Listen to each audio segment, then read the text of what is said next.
Hoshana Rabbah. Alors Hoshana Rabbah, c'est un moment extraordinaire. D'après certaines vues, c'est le plus haut moment de l'année, puisque ça va de façon graduelle.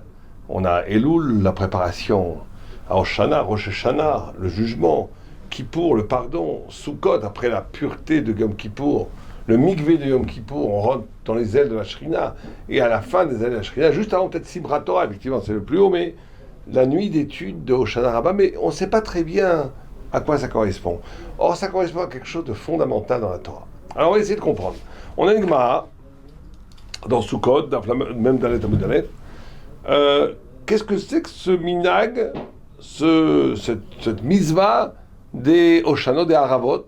On prend les Haravot, on tourne avec les Haravot autour du Mizbeach à l'époque du Temple, et on tourne autour des Haravot, aujourd'hui autour de la Shulchan, du Aaron, de la Teva, pardon, et on fait Chibut Haravot, on frappe 5 fois sur le sol les Haravot. À quoi ça correspond? Donc d'abord, prenons les sources. Ugma, la Gemara dans Sukkot dit Itma, Rabbi Yochanan et Rabbi Yoshua ben Levi. Il y a une marloquette entre Rabbi Yochanan et Rabbi Yoshua ben Levi, qui sont les deux peut-être plus grands Amoraïm. Hadomer, Arava Yesod Nevim. Un, il dit que les Arava, c'est Yesod Nevim. Ça veut dire que c'est une takana de Nevim, comme ça Rashi dit. Hadomer, Arava Minag Nevim. Et il dit c'est qu'un Minag. Alors c'est qui, de quel Nevim on parle? Rashi dit Takanat Nevi'im Achronim Chagai Zecharia Malachi Shayu Betakdim Takanat Israël Be'anshek Knesset Agdola. Alors Rashi nous dit ici quelque chose de curieux. La Gemara nous dit quelque chose de curieux. C'est très rare qu'on a cette histoire de Takanat Nevi'im. Normalement c'est Takanat Chazal. Au temps des Nevi'im, il y avait très peu de Takanot parce que justement la Névoie était là pour maintenir le ciment du peuple. On avait besoin de beaucoup moins de Takanot de Chazal. Et c'est quoi cette histoire de Minag, Yesod et pourquoi est-ce qu'il doit faire partie de l'Anshek Knesset Agdola et être en même temps les derniers Nevi'im? On a l'impression, enfin c'est écrit, que le fait que ce soit les derniers Nevi'im, comme Rachid l'amplifie, Rachid dit les derniers Nevi'im, pas tous les Nevi'im, et qui sont en même temps d'Anshek Knesset Agdola. Alors c'est ça qu'on va essayer de comprendre.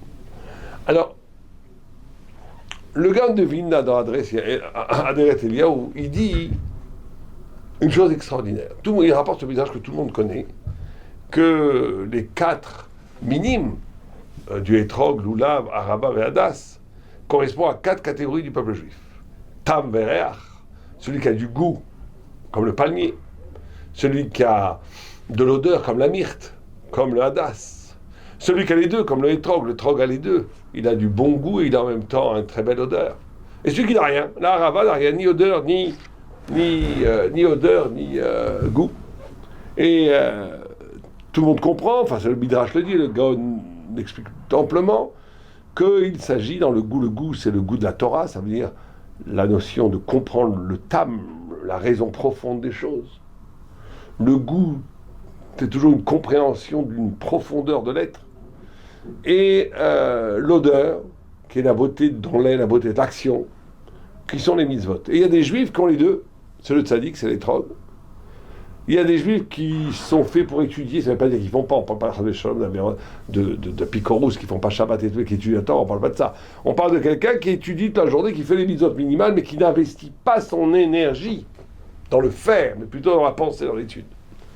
Alors ça, c'est le loulav.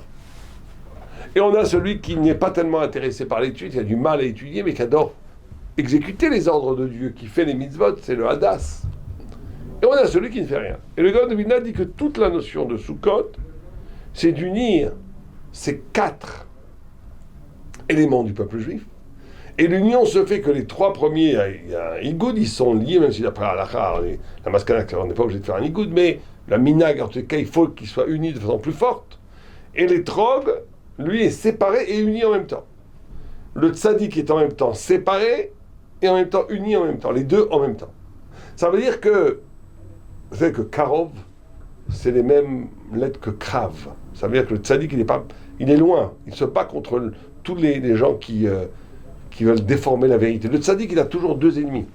Il a d'un côté des gens qui veulent déformer la Torah et des gens qui veulent tromper la Torah. C'est-à-dire qu'il a les ennemis des gens qui veulent déformer la Torah. Comment est-ce qu'il déforme la Torah? En allant contre la Torah. les réformés, les conservatifs, les hérésies, tous ces gens-là, c'est l'ennemi du tzaddik. Mais il a aussi dans le monde de la Torah lui-même, des gens mesquins qui le jalousent, qui ne supportent pas sa liberté et sa grandeur, et qui veulent toujours le réduire. Et le tzaddik, il est toujours en train de se battre entre ces deux choses. Donc il est toujours dans le krav. Mais il est karov.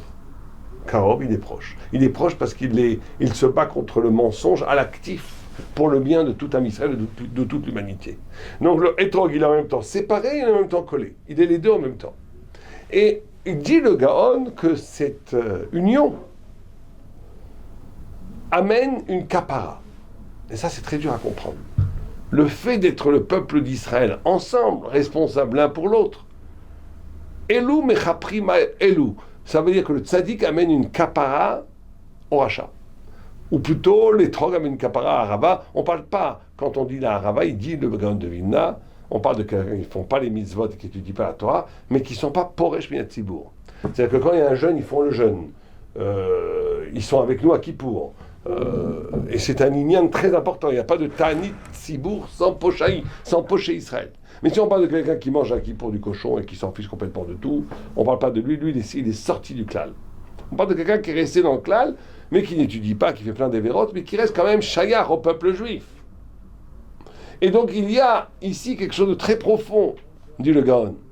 C'est qu'il y a deux Kabbalat Torah. Il y a une Kabbalat Torah qui est le fait de recevoir la volonté de Dieu, et il y a une Kabbalat Torah qui fait la brite, l'alliance entre nous et Dieu. Et il dit, la première Kabbalat Torah, qui est de recevoir la volonté de Dieu, elle peut être détruite par le péché. Elle peut être complètement détruite dans sa compréhension et dans sa valeur d'action par le fait que des gens font du lachon hara, font des péchés. Alors que le brit, l'alliance, elle n'est jamais affectée par le péché. Elle n'est pas affectée par le chet. Elle reste inexpugnable, indélébile.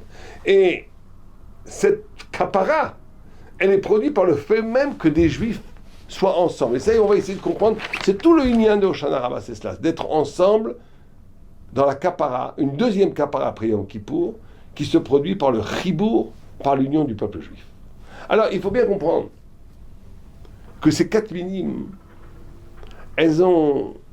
en vérité, elles représentent aussi une nouvelle, dit Kyono Shaladam, une nouvelle figure de l'humain. Le Etrog, c'est le cœur. On peut en parler énormément. La meute bête, c'est un délai vert, bête, c'est bina, c'est tor, bétor, dobétor. Avoir du cœur, c'est avoir l'espoir de comprendre ce qui est l'intérieur des choses, donne le sens aux choses. Le cœur. La shidra, la colonne vertébrale, c'est le lulav. Les yeux, c'est le hadas. Et les lèvres, c'est le harava. Et c'est extraordinaire de voir ça, parce qu'on nous enseigne ici une nouvelle figure humaine. Il y a une nouvelle figure humaine qui est construite par le Etrog. Alors, Torah, on a dit, le lèvre, c'est la Torah. La Shidra, c'est la colonne vertébrale du peuple juif, c'est l'étude de la Torah, alors que le lèvre, c'est comment cette Torah illumine la vie, illumine le sens. Les yeux, c'est comment les mitzvot apportent un éclairage au monde. Et les lèvres, c'est la liberté humaine, la lachon hara, la capacité de construire un monde factice dans lequel le mal est possible, c'est la harava. Mais alors, on va essayer de comprendre ça. Ce qui est écrit dans la Torah, la kartem lachem, priet sada beyom rishon, la kartem lachem, c'est un acte de kapara.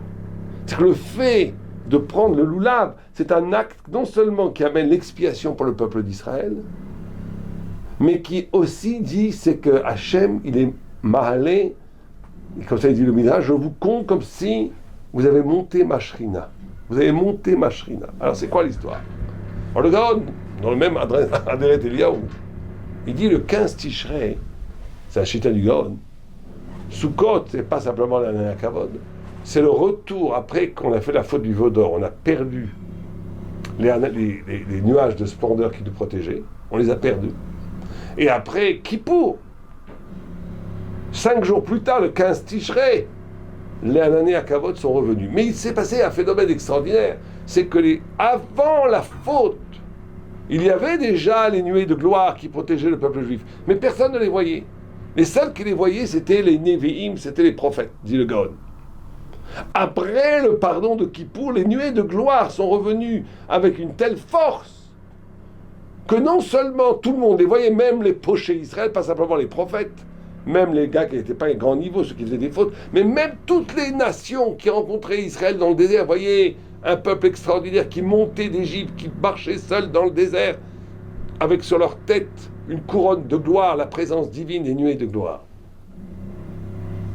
Et le même Gaon dit que c'est pour cela, dans les kotel, dans les ktoret, dans les parfums qu'on amenait au temple, un des éléments des ktoret, des 13 éléments des ktoret, c'était d'amener de la chelbena. Chelbena, c'était quelque chose qui est horrible, c'est une odeur terrible. Et sans la chelbena, la ktoret, elle n'est pas cachère. C'est pareil dans les Tanit Sibour, dans les jeûnes publics. S'il n'y a pas un poché Israël, un pécheur qui jeûne avec nous, si on n'est que des tzadikim à jeûner, l'expiation du jeûne n'a pas de force. Alors c'est quoi l'idée? L'idée, c'est qu'on a construit ici une nouvelle forme d'humanité.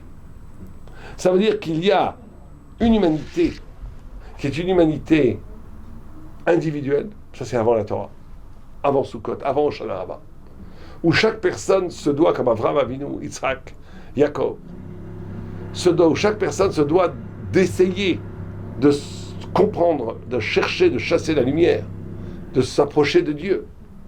Et il y a une seconde humanité qui n'est plus une humanité faite d'individus, mais qui crée le peuple d'Israël.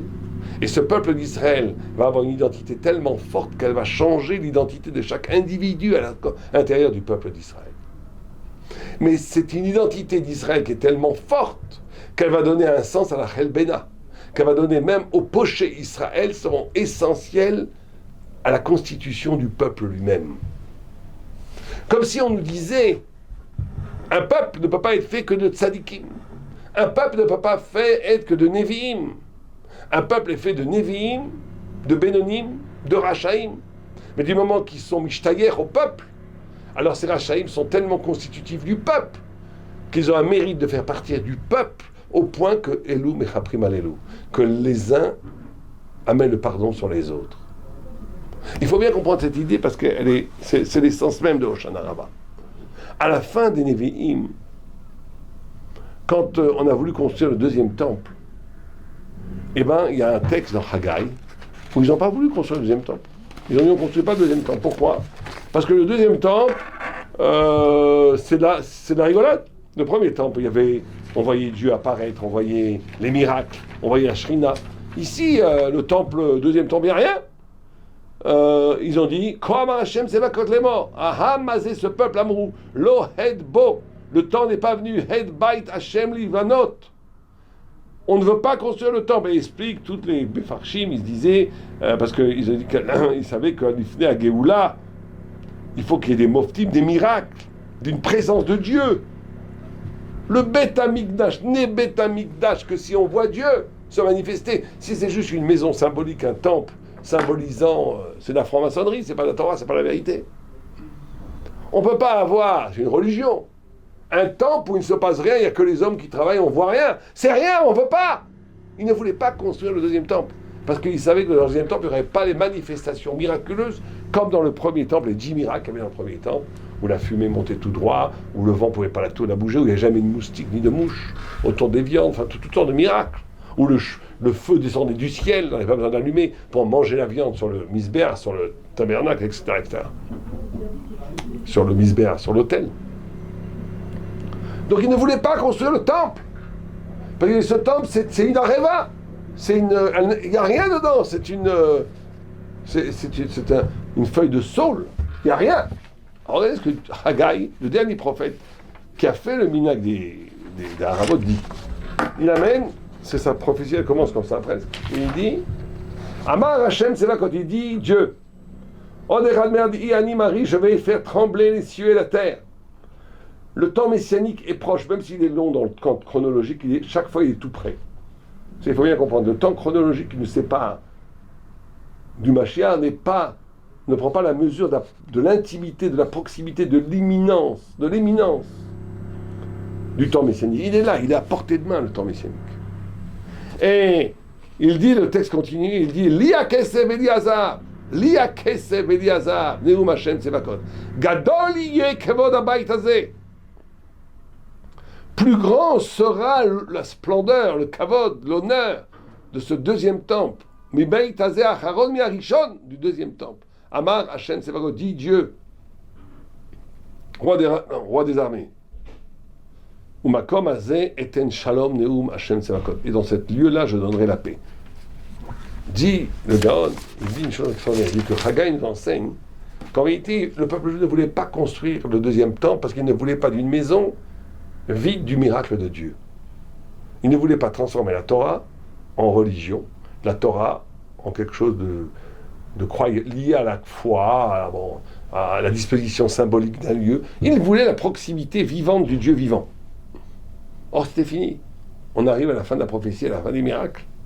Mais Dieu leur promet une transcendance et une révélation encore plus forte que le miracle,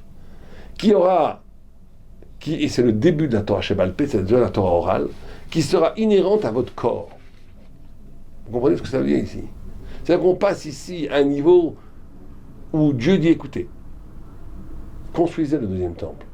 C'est vrai que dans le deuxième temple, il n'y aura pas la manifestation physique, visible du Dieu d'Israël comme il y avait dans le premier temple, c'est vrai.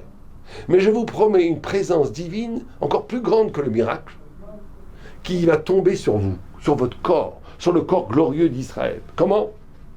Eh bien, à partir de maintenant, vous avez chacun d'entre vous, chaque juif, a le pouvoir de se lier à un niveau spirituel dépassant infiniment son niveau réel. Ça veut dire que la Hareva peut devenir étrog, et l'étrog peut devenir responsable de la Hareva. Ça veut dire que l'appartenance au peuple d'Israël va vous rendre saint et va vous rendre une expiation. Ça veut dire que, ici on est dans une idée incroyablement profonde, que jusqu'au premier temple, la révélation divine est là, bien sûr, et bien sûr qu'il y a encore l'idée de Shana Rabbah, de Sukkot, dans le premier temple, mais ce n'était pas pareil. Parce que la présence divine était tellement forte que l'union du peuple d'Israël se faisait par un élément divin extérieur au peuple d'Israël, par ce face-à-face à la divinité incarné par le prophète. À la fin de la prophétie, ce face-à-face va disparaître. Et donc, on est devant un moment où on peut sombrer dans la nostalgie d'un passé glorieux, recomposé par une symbolique et une sorte de mythologie spirituelle et intellectuelle reconstruite par des actes, des rituels. Comme on le voit dans toutes les religions, Dieu préserve, la Torah est au-delà de ça. Alors quelle est la solution? Dieu nous la donne. Il dit construisez le deuxième temple, construisez les synagogues. Même si dans les synagogues, il n'y aura pas de miracle. Parce que le miracle va être que je vais transformer votre corps de juif, votre corps d'Israël, en un lieu de la divinité, de la sainteté, au point que même si quelqu'un est un pécheur, qui n'a pas de Torah et qui n'a pas de mitzvot, il est lié par le fil, par le flux invisible de la sainteté d'Israël, où il fait partie du peuple. La révélation de Dieu se fait à travers l'histoire du peuple d'Israël, le corps du peuple d'Israël. Vous êtes le support de la Shrina. Et donc chacun d'entre vous est saint. Alors il faut bien comprendre. Ça veut dire que la trace de la prophétie est dans chaque juif. Et donc on comprend maintenant que, bien entendu, qu'est-ce que c'est Pitka Tova? Ce soir on dit Pitka Tova. C'est quoi Pitka Tova? Bon fin de jugement. On a été jugé déjà à Rosh Hashanah et Kippour. Qu'est-ce qu'il y a besoin de nous rejuger encore avec Pitka Tova? C'est quoi cette histoire? C'est très simple. On nous dit, à Kippour, il n'y a pas... Kippour, ce qui méchaper, c'est le jour Kippour. Il n'y a pas qu'un tzaddik méchaper sur le rachat, ça n'existe pas ça. Chacun est méchaper devant Dieu, sur ce face-à-face divin par Kippour, ou le fait d'être face à la Shrina te méchaper. Mais tout le monde comprend qu'à partir de Sukkot, du travail des Arba Minim, de l'union de toutes les sortes de juifs, une nouvelle forme, une nouvelle figure humaine du juif apparaît. Chacun d'entre nous est devenu un élément, un membre du corps glorieux d'Israël. Ça nécessite, tout le monde qui comprend ça, ça nécessite un nouveau jugement, non plus comme un individu, mais comme l'individu faisant partie du peuple. C'est ça, Hoshana Rabbah. Et on dit que la Harava, qui est même le peuple le plus... Il est même celui qui a dénudé du mitzvot.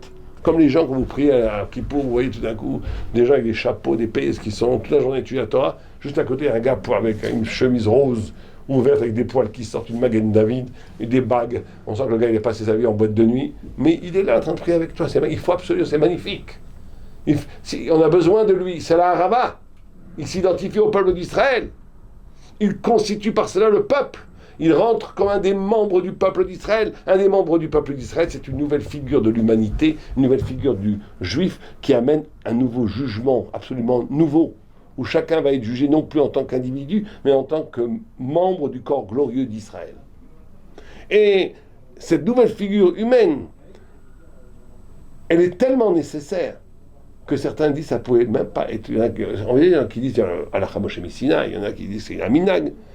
C'est quelque chose qui est de l'ordre de tellement haut qu'on ne sait même pas exactement où elle se situe au niveau de l'obligation. Est-ce que c'est une halakha du Sinaï? Est-ce que c'est une takanat de Nevin, qui est encore plus qu'une takanat de Rabbanan? Ou est-ce que c'est juste un minag? Parce qu'en vérité, elle est tellement essentielle que certains disent que son essentialité fait qu'elle dépasse même l'ordre de tzivouï, de la mitzvah. Elle est l'évidence même de l'histoire du peuple d'Israël. Pour conclure, je voudrais juste raconter une histoire que Racha a racontée à Ponovitch, et qui avait fait frissonner beaucoup de gens. Justement, à Simcha, juste le lendemain de Hoshana Rabbah, à Simchat Torah, dans les camps de concentration, il y a un juif qui s'est levé et qui a commencé à dire mais c'est Simchat Torah, il faut qu'on danse.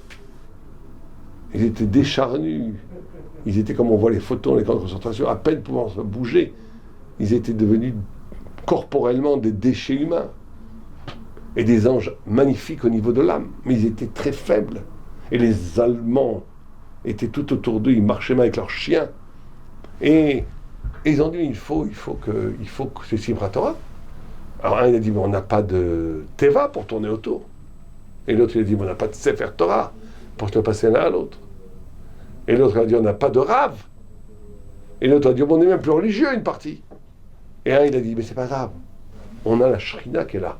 La présence de Dieu qui est là. Dansons autour de la Shrina. Et cette phrase, dansons autour de la Shrina, elle a eu un tel impact que tous les juifs, les religieux, les moins religieux, les pas religieux, se sont mis à danser ensemble, dans une joie incroyable, en fermant les yeux, en tremblant et en dansant, en tournant autour de la Shrina. Je peux vous garantir que la Shrina était là, que l'immense sourire de la Shrina était là, et qu'eux, ils dansaient autour, avec une ferveur, une kidusha, une sainteté, où ils ont été non seulement eux-mêmes rédimés. Bon, ils n'avaient pas besoin de ça pour être expiés de tous leurs péchés. Auschwitz, c'était une machine à laver pour enlever tous les péchés, mais ils ont en même temps rédimé tout le peuple d'Israël. C'est ce qui a permis, peut-être que c'est grâce à eux, qu'aujourd'hui, autant de Shivot en Israël qu'étudient. Ils ont fait un acte où ils se sont mis autour de la Shrina, et les Allemands commençaient à les battre à coups de bâton, à faire venir les chiens, ne supportant pas de voir cette dignité humaine, alors qu'ils voulaient les réduire à l'animalité. Quand on voit ça, on doit être fier d'être juif. On doit avoir une fierté absolue d'être juif, d'appartenir à ce peuple magnifique, élu par l'Éternel, dont l'amour infini pour son peuple a non seulement révélé la vérité, mais qu'il l'a transformée comme l'autel sur lequel se pose la vérité, qu'a transformé son corps d'Arava, même un corps qui n'est pas empli de Torah, de Gdusha et de Mitzvot, comme un des éléments du support de la Shrina et de la sainteté d'Israël. Baruch Hashem, Chag Sameach. Une question de halakha, besoin d'un conseil personnel? Avec le service Question au Rav, les rabbinim de Torah Box sont à votre disposition 24 heures sur 24, 6 jours sur 7, pour vous répondre et vous aider sur tous les sujets. Shabbat, couple, cacheroute, conversion, loi de deuil. Question au Rav, c'est 13 000 questions reçues chaque année et répondues par écrit sur le site Torah Box et par téléphone, un appel reçu toutes les 4 minutes. Question au Rav, un service exceptionnel, gratuit pour vous.